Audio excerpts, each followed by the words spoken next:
own desires. They dwell within us since we are born, and this is what we call them until they become real. But have you ever wondered what happens to dreams that never come true?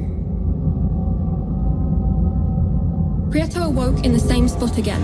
His memories vanished at dawn. There was little excitement behind circus walls. Wandering nor here nor there whilst picking gypsophilas was often the main source of entertainment. Just as every night, Prieto had the recurrent feeling that the strange beings and pantomimes that inhabited the orb were somewhat unlike him.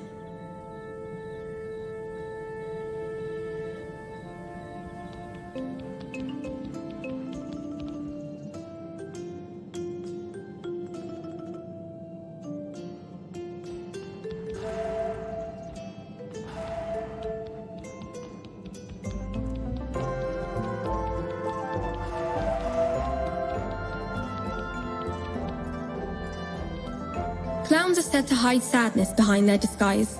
Strength to put on a smile had abandoned this one clown. Fears of being branded as ridiculous drove him to desperately seek approval. In the end, his possessive little puppet took control of his movements with the strings that held them together. Prieto was insecure and shy and had never really found the courage to mingle with the others, but surely just around the corner that was all going to change.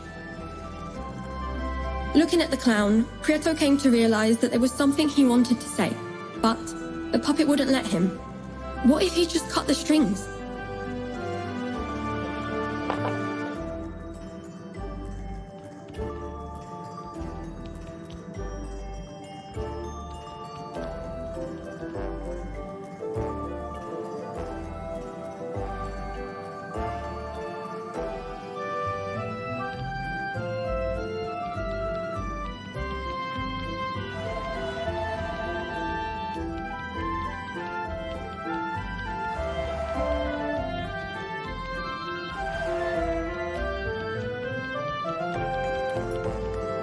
Prieto felt that the rest of the beings in the circus weren't like him.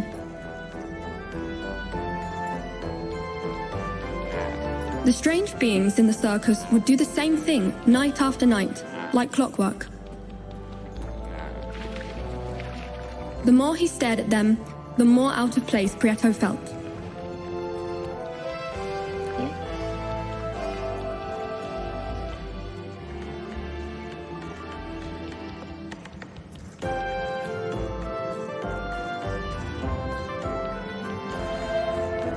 Prieto felt that the rest of the beings in the circus weren't like him.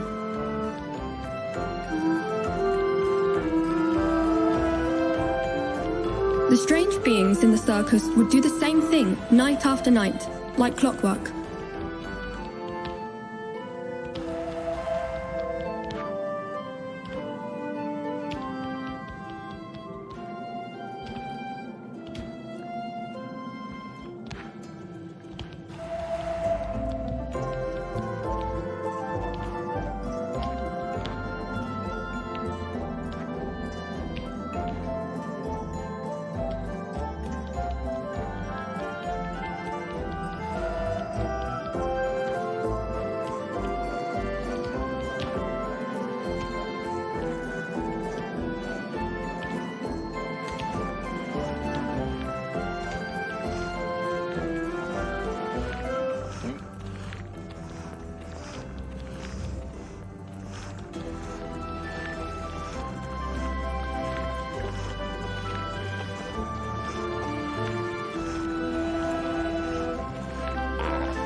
Prieto felt that the rest of the beings in the circus weren't like him.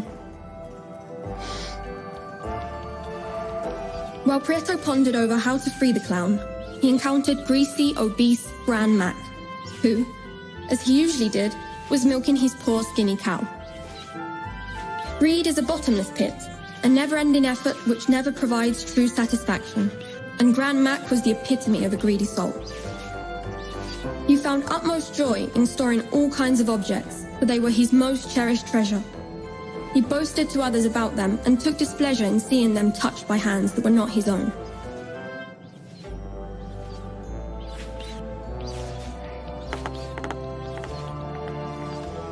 You there.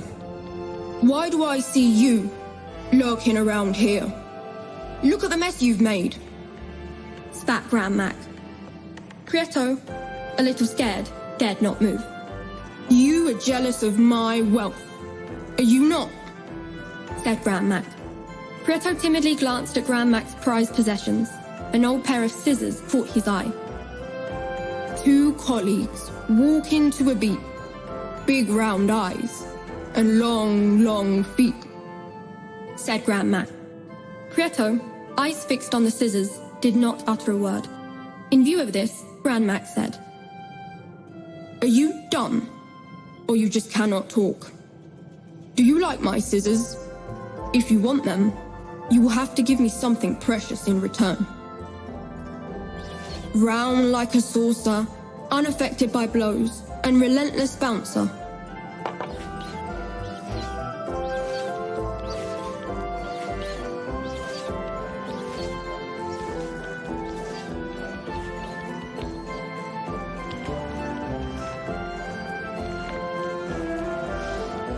Even if the thought of giving one of his precious possessions away did not come easy to Grand Mac, the sublime spherical perfection of Prieto's finding impressed him.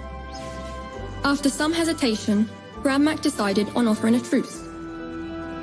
So it seems that you were not so dumb after all. You may have the scissors in exchange for the ball, he said. Silence is a hard argument to refute, and Prieto remained tight-lipped. Grand Mac handed over his precious scissors to Prieto, and then admired his newly acquired orbicular treasure.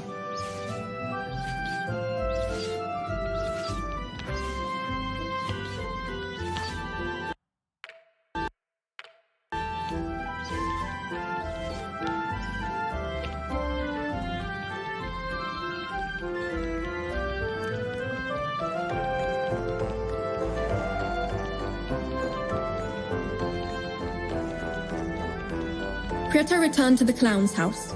Again, he had the feeling that the clown wished to share something important, but the puppet wouldn't let him.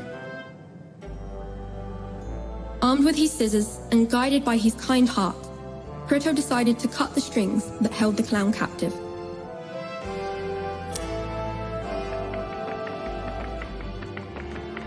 When he did, an enraged puppet stormed out of the circus walls, huffing in anger and leaving the door open while shouting, "Do not call it quits!" Unshackled from the puppet strings, the clown broke his silence and warily said to Prieto, "Once, a long time ago, I was just like you. I too was full of hope. But, over time, I became infected with laziness and neglect, and soon ended up trapped in my own misery. I wholeheartedly appreciate what you've done. I fear it is too late for me, but you still have time to leave this place. It is said that beyond the circus walls, within the great volcano, lies the well of truth. There, dreams come true. Follow me, and I will show you something," offered the clown.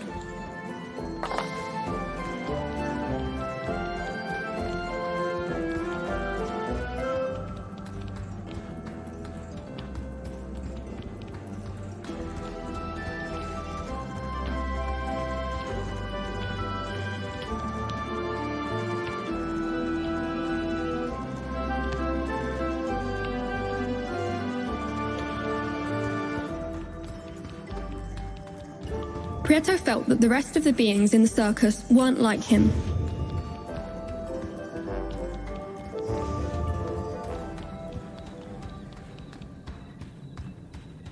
Prieto followed the clown up to the gate, and once there, the clown said, "I have been watching you closely, night after night, and I believe you still have not learnt how to keep your memories at sunrise.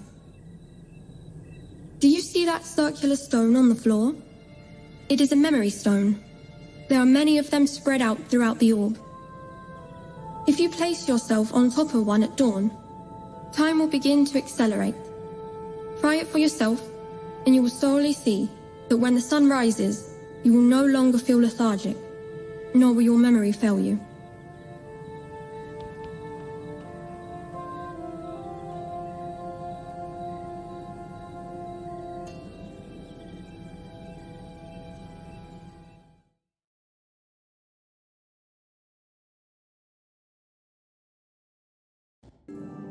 Daytime arrived, and the memory stone took Prieto to the Drosophila field, a place of splendor, filled with light that made Prieto feel so light as a feather and full of hope. Still unaware, Prieto ignored that those beautiful spores floating through the air were going to be much needed on his journey.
While Prieto busied himself with picking spores, night fell. Prieto returned to the orb, but on this occasion, unlike other nights, his memory had not deserted him.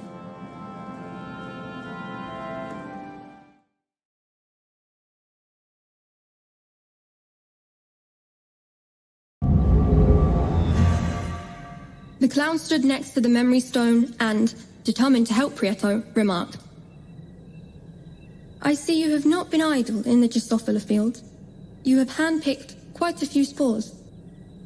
Do you remember the bright flowers that grow on the circus walls? They are called Drosophilas. These flowers give you hope and make you be seen. If you cease to pick these flowers for a while, you will become invisible and will vanish into thin air until night falls again. Although flowers only grow naturally behind the circus walls, it is possible to plant them elsewhere. Come with me," said an enthused clown on their way to the gates of the Stonewood.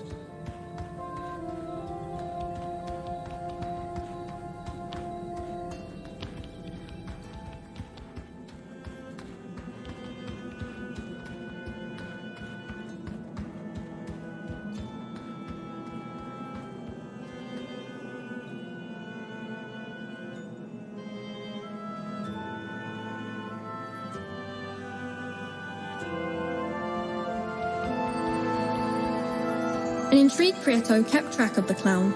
Once inside the wood, the clown said, "Here, this here is the ideal spot to plant the spores you pick. You will soon see how quickly flowers full of hope bloom."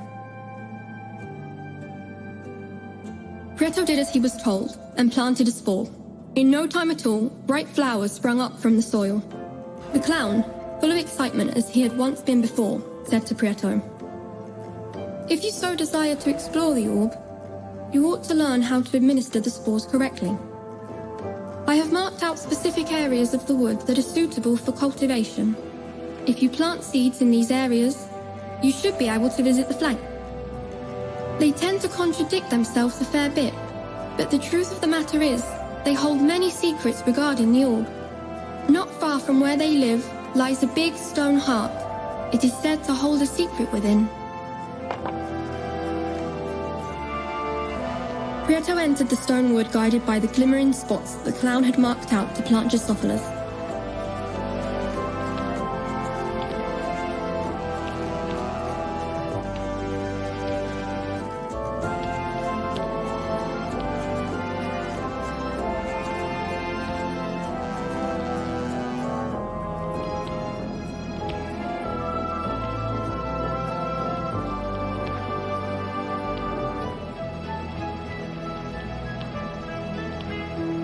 Prieto began to feel somewhat weak. It was clear that he was in need of the magical Drosophila in order to remain visible.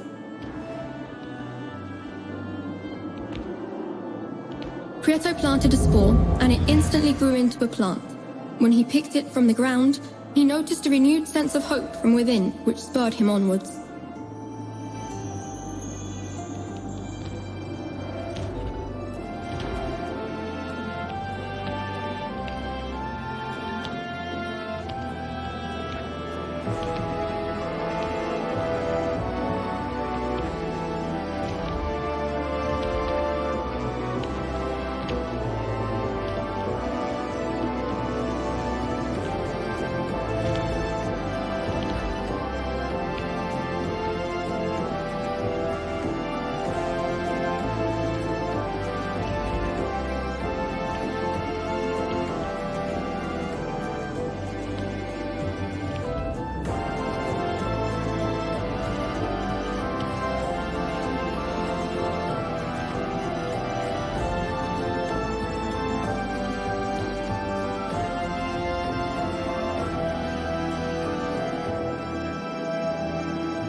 Prieto needed Gypsophila so as not to become invisible.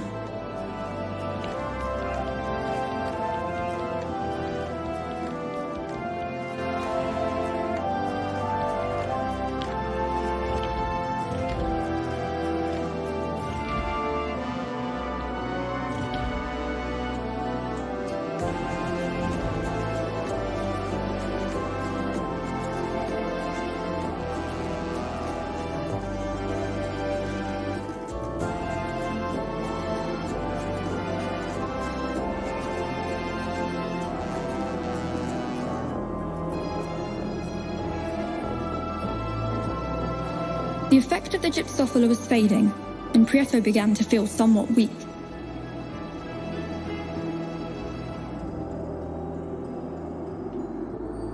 Prieto needed Gypsophila to become visible again.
Arriving to the land of the flanks was no mean feat. However, Prieto stuck to the task and managed to find their house. Prieto approached the flanks, who showed no sign of surprise at his presence. "The face is a mirror of the soul," said one. "Looks can be deceiving," added the other. Prieto stood totally still and wondered whether or not the flanks were talking about him. "The confusion is crystal clear," affirmed the mouthless flank. "He must be the clown's friend," said the smirking flank straight away. "The hardest thing about having many friends is to know which ones you can call true," added the mouthless flank. "I wonder what he's after," one flank said. "Curiosity killed the cat," said the other. But cats have 7 lives, you know, added the first. Maybe it's love he seeks, said one of the flanks. Eternal love lasts only so long, added another. I love you not, you love me. I love you not, you love me. I love you not, you love me. I love you not, you love me. I love you not, you love me. I love you not, you love me. The flanks chanted repeatedly. Prieto was clearly starting to tire of the conversation. Love was in the air, and Prieto was beginning to choke. He decided the best thing would be to leave the flanks as they were and continue to search for the big stone heart that the clown had spoken of.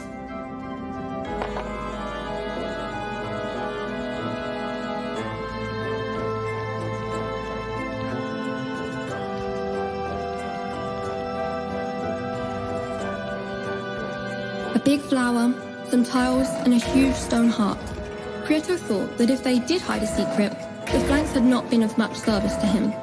Or perhaps they had.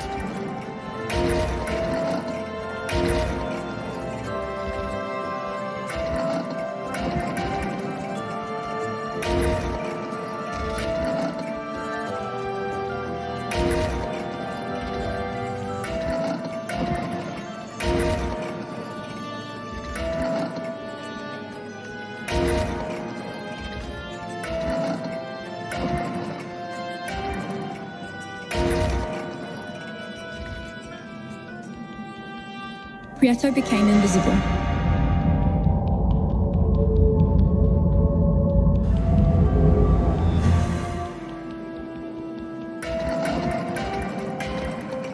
I love you not, you love me. I love you not, you love me. I love you not, you love me. The flanks clearly knew far more than meets the eye. The heart rose up, and what seemed to be a part of a key came out from within.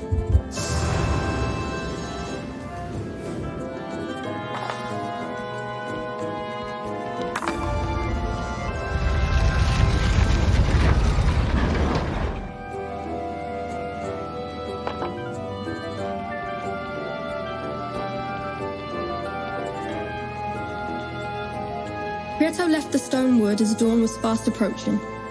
He needed to find a memory stone in order not to forget the recent happenings. Luckily enough, the clown had marked out a route for him using farmland as reference.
Prieto awoke at dusk and saw the clown waiting for him next to the memory stone. Happy to see Prieto. I no longer have the strength to leave the circus, so you will have to search for him by yourself. Remember all that you've learned about the picking of the gypsophila. Now you're ready to plant them wherever you please. Dose them up and you'll be able to travel quite far without turning invisible, sentenced the clown while he returned towards the inside of the... Prieto listened to the clown and departed in search of the gatekeeper.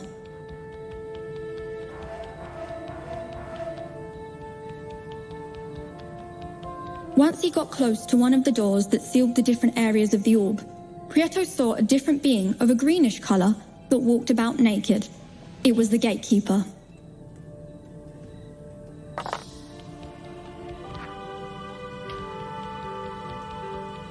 Prieto rapidly chased after the gatekeeper, but he, who was quite the scaredy cat, ran away hurriedly after seeing someone getting close to him so fast.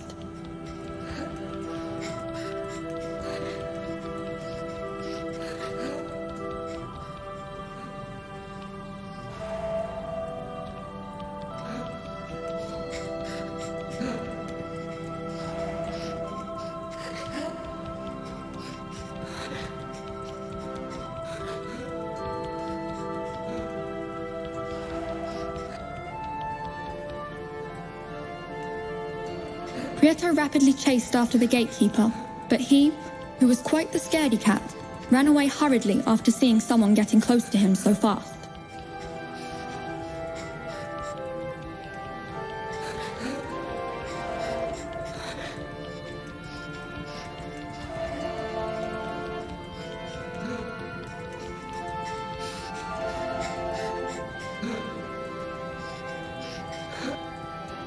Prieto rapidly chased after the gatekeeper, but he, who was quite the scaredy cat, ran away hurriedly after seeing someone getting close to him so fast.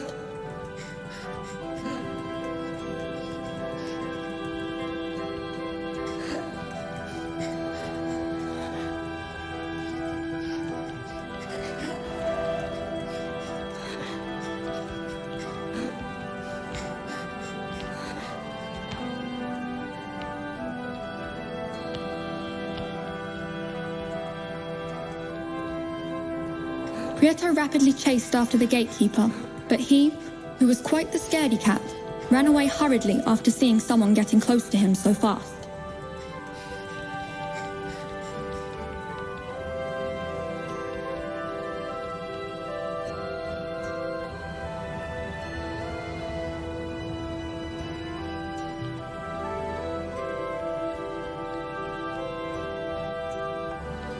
Prieto rapidly chased after the gatekeeper, but he, who was quite the scaredy cat, ran away hurriedly after seeing someone getting close to him so fast.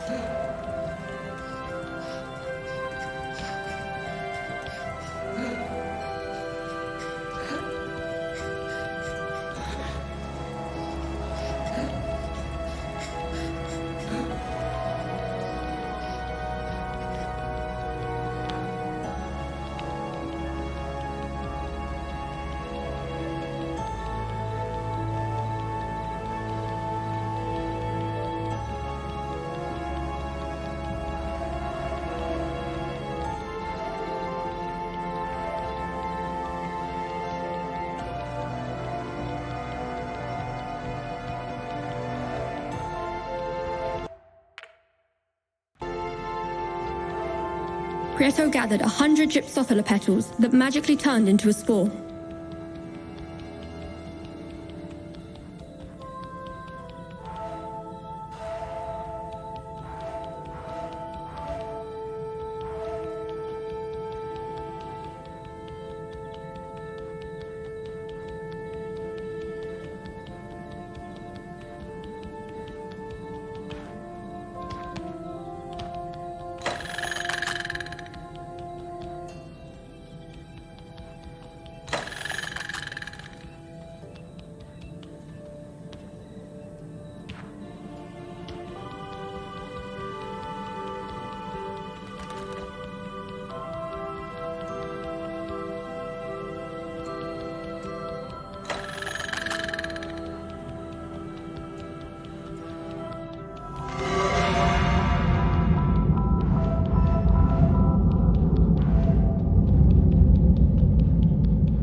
Once he got close to one of the doors that sealed the different areas of the orb, Prieto saw a different being of a greenish color that walked about naked. It was the gatekeeper. Prieto rapidly chased after the gatekeeper, but he, who was quite the scaredy cat, ran away hurriedly after seeing someone getting close to him so fast.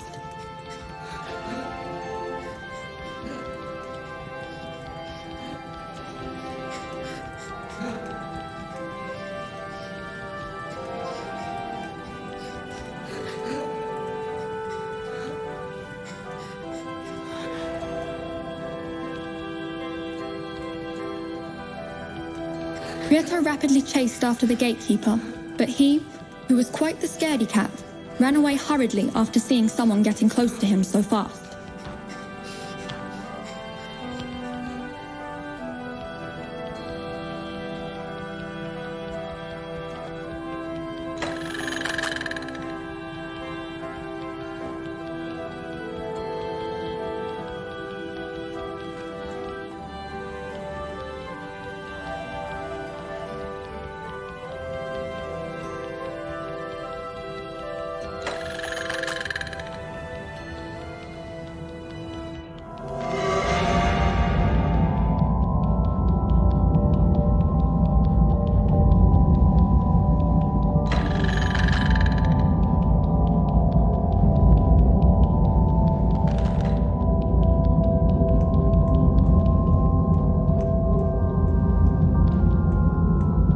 Prieto rapidly chased after the gatekeeper, but he, who was quite the scaredy cat, ran away hurriedly after seeing someone getting close to him so fast.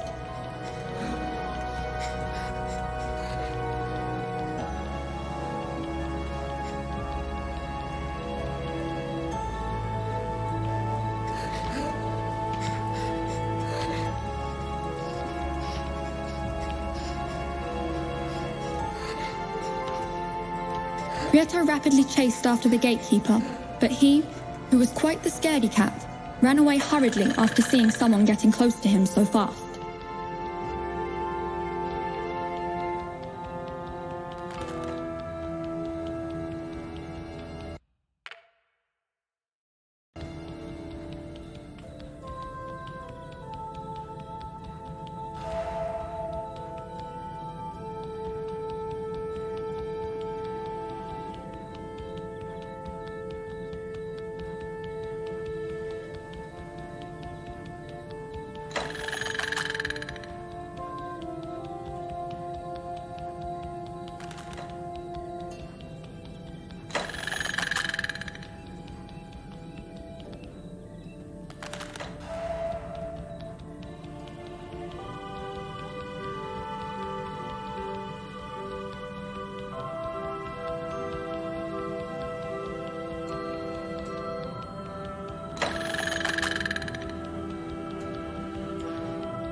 Prieto rapidly chased after the gatekeeper, but he, who was quite the scaredy cat, ran away hurriedly after seeing someone getting close to him so fast.